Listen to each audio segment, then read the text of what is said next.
On this episode of Who's Your Neighbor, the wild, wacky, and wonderful Bridget LeRoy, managing editor of the East Hampton Independent, talking to LTV about her career path, her famous family, and what it's like to have it all, only to lose it all. It's right here on Who's Your Neighbor. I've had a lot of lives, that's for sure. I mean, there's the newspaper, then of course I've been a mom, I have 3 kids.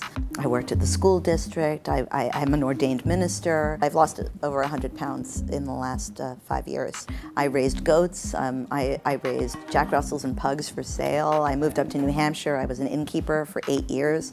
18,000 square foot, 1792 building I did complete renovations on and ran it. I have the radio show on PPB, and yeah, I mean, I've done a lot. I've done a lot of stuff. It's all been good. I was an early bloomer. I kind of graduated high school early, and I'd already had a year of college and 2 years of grad school by the time I was 19. I dropped out. I went to Brown. I dropped out, and then I auditioned for the Tisch School of the Arts acting program, and I got in with only one. It's a graduate program, and I got in with only 1 year of undergrad, not even. And I went there for 2 years. But by the time I was 19, maybe just about to turn 20, I really had it with New York City. I just was kind of crashing and burning in the city. Drugs and alcohol are a big part of my story, and I did what they call pulled a geographic. I went to my dad and I said, I'm gonna die if I stay in the city. When I was 19, I started at the East Hampton Star, and Helen Rattray was my mentor. She may not have known that, but she was. And she was the best teacher you could possibly have.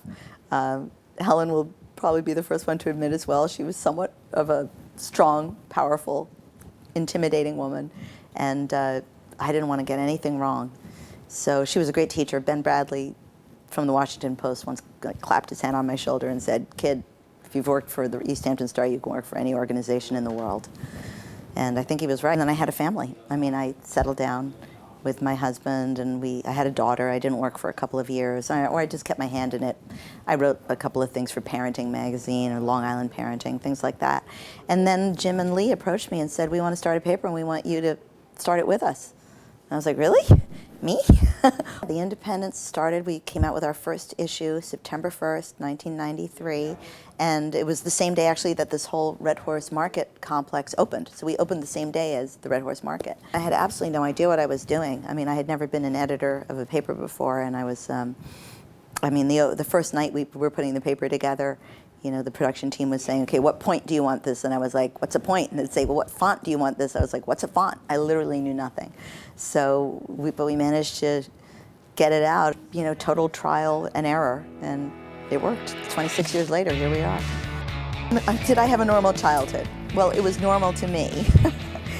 I mean, my great-grandfather is Harry Warner, started Warner Brothers Studio. My grandfather was Mervyn LeRoy, who produced The Wizard of Oz and directed, you know, over 80 Hollywood classics. And my dad, Warner LeRoy, was a very well-loved person out here. He's very magnanimous and in both avoir du pois and his soul. People come up to me still all the time and say how much they miss him. So my dad and my stepmom, Kay, lived in Amagansett, threw a lot of big parties. He owned Maxwell's Plum, Tavern on the Green, and the Russian Tea Room.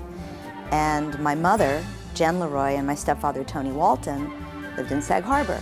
So it was when Tony's, you know, Oscar, Emmy, and Tony-winning set and costume designer, and my mom was a children's book writer and an author, and she co-wrote the Loaves and Fishes books. Her name's on that. So we, you know, I had all my parents out here, and it was a really nice place to raise a family. My mom remarried Tony Walton, so Emma Walton Hamilton is my stepsister, and we've been stepsisters since I was 3 and she was 4. So we've grown up together for over 50 years. Sorry, Emma. And everybody knows Emma, and of course her mom, Julie Andrews.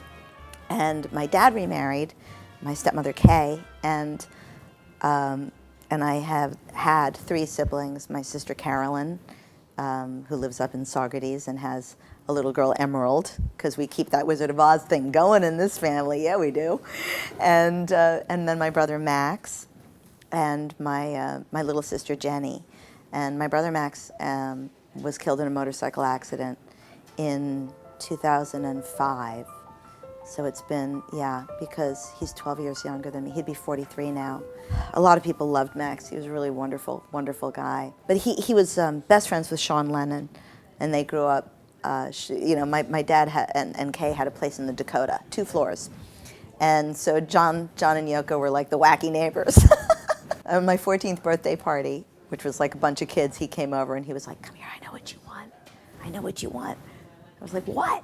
And I followed him into the bathroom and he pulled out his pack of Gauloise cigarettes. I was already a smoker by the time I was 14. And I was like, those brown cigarettes. I was like, "Thanks, John." He probably thought he was corrupting me, and he like leaned against the bathtub or whatever and just watched me smoke. Thought he was leading me down the path. I was already on the path, but that was a lot of fun. So I mean, Bob Fosse and Patty Chayefsky wrote my college recommendations. I mean, I've just had like an extraordinary existence, and the people who are still in my life are they just mean so much to me. I did have problems with addiction. You can say did, or I consider myself to be an addict. And I'm an addict who's lucky enough to be in recovery for over 20 years.